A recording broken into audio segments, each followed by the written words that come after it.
Today's lesson is on inverse functions. By the end of the lesson, you should be able to find the inverse of a function using points, tables, and graphs. You should be able to graphically show an inverse is a reflection over the line y equals x, and you should be able to explain what f to the negative 1 of x means. Inverse functions. Exercise 1. Consider the two linear functions given by the formulas f of x equals 3x plus 7 over 2 and g of x equals 2x minus 7 over 3. Calculate f of 5 and g of 11. So why don't you try part A and part B? So what we found for part A and part B was we got the answer to the other function. So f of 5 is 11, but g of 11 is 5. F of 0 is 7 halves, and g of 7 halves is 0. Interesting. I wonder if that means something. Now, in part C, they're asking us to calculate the composition f of g of negative 1. Remember, you always start innermost. So we're doing g of negative 1 first. Then we're doing f of whatever answer that is. So g of negative 1 is 2 times negative 1 minus 7 over 3. And our answer is negative 3. Then we are doing f of negative 3. So we do 3 times negative 3 plus 7 over 2, and we get an answer of negative 1. So now, oops, off the screen, sorry. So now again, whether it's two separate calculations like A and B or a composition in part C, we get the answer. So notice, when we did f of g of negative 1, we got an answer of negative 1. So what does that say about the functions f and g? So now in part D, we need to calculate again a composition, f of g of 5. We want to start with g of 5. So g of 5 is 2 times 5 minus 7 over 3, which is 1. And then we want to do f of 1. So 3 times 1 plus 7 over 2, which is 5. So we got f of g of negative 1 to equal negative 1, and we got f of g of 5 to equal 5. So what is that saying about these two functions if we're getting this answer back again? So without calculations, determine the value of f of g of pi. So what do we know about these two functions based on part C and D? What is our answer going to be? Hopefully you said pi. And the reason is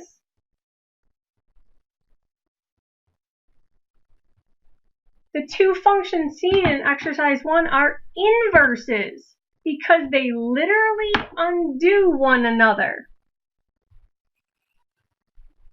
So an inverse undoes one another. So think about addition. How do we undo addition? Subtraction. They're inverses.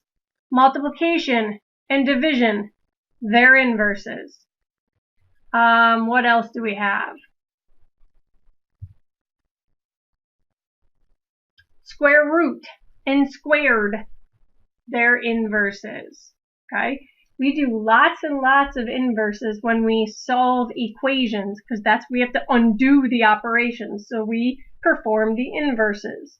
So the general idea of inverses, f of x and f to the negative 1 of x, very important, is shown below in the mapping. So f to the negative 1 of x means the inverse. So if you take the composition f of its inverse of x, it's the same as taking the inverse of f of x. They undo each other. So you just have whatever you're taking the composition of, x. And we saw that in example C and D. This is only true if they are inverses. And when we do compositions, not all of them are inverses. Okay? So, notice, if you have the domain of f of x, and remember domain is the x values, that is the same as the range of the inverse. If you have the range of a function, it's the same as the domain. Are you seeing something? So if I start with x, in its inverse it becomes y. If I start with y, in the inverse it becomes x. So you're going to switch x and y values. Alright, the box at the bottom. Inverse functions have their special notation. If a function y equals f of x has an inverse that is also a function, we represent it as f to the negative 1 of x. But again, it has to be a function. Okay? Let's practice. Exercise 2. A table of values for the simple quadratic function f of x equals x squared is given below along with its graph. So at -2, we have 4. At -1, we have 1. 0, 0, 1, 1, 2, 4. Graph the inverse by switching the ordered pairs. So x becomes y, y becomes x. So this top line becomes 4, 1, 0, 1, 4. And your y came from your x. So -2, -1, 0, 1, 2. Now let's graph it.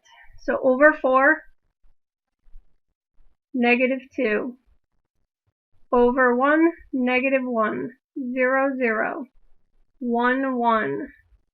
4, 2. So this is what the inverse looks like.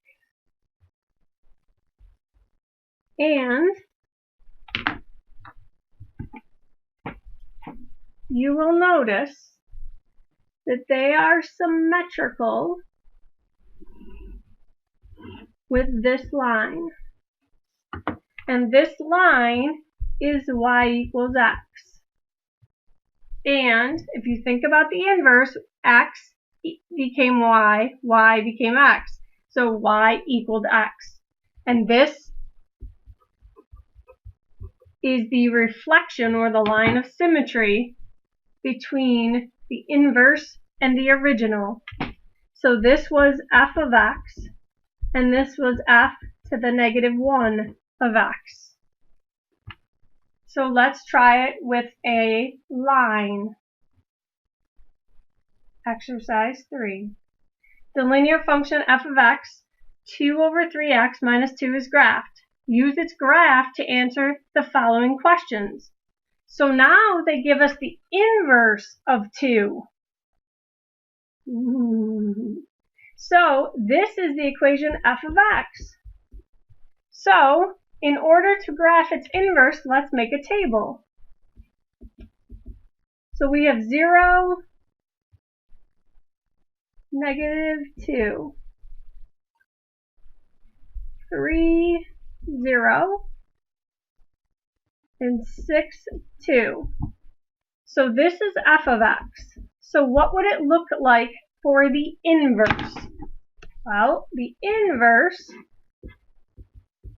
we switch x and y. So x becomes y, and y becomes x. And this is for f to the -1 of x. So let's graph this. -2, 0. 0, 3. 2, 6.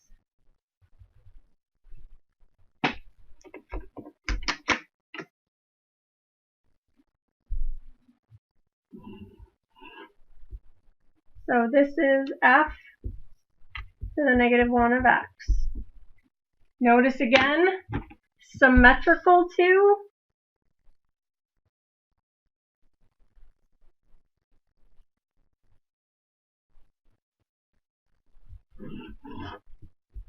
the line y equals x.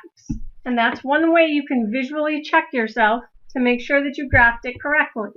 So let's answer the questions. What's f to the negative 1 of 2? Well, I go on to the inverse, I look at positive 2, and I get an answer of 6.